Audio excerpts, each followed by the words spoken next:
الآن احنا في جدة، وفي محل اسمه الكبة الدمشقية، نروح نقرب هذا المحل. هذه هي الكبة اللي طلبناها. شوفوا ايش هذا. فاين. بسم الله. هذه باللحمة. تمام. نقرب بالدجاج.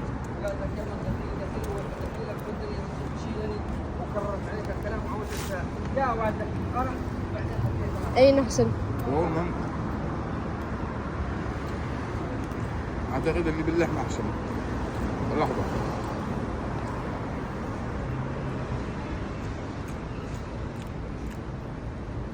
والله ثنتين حلا، بس اللحم أقوى شوي.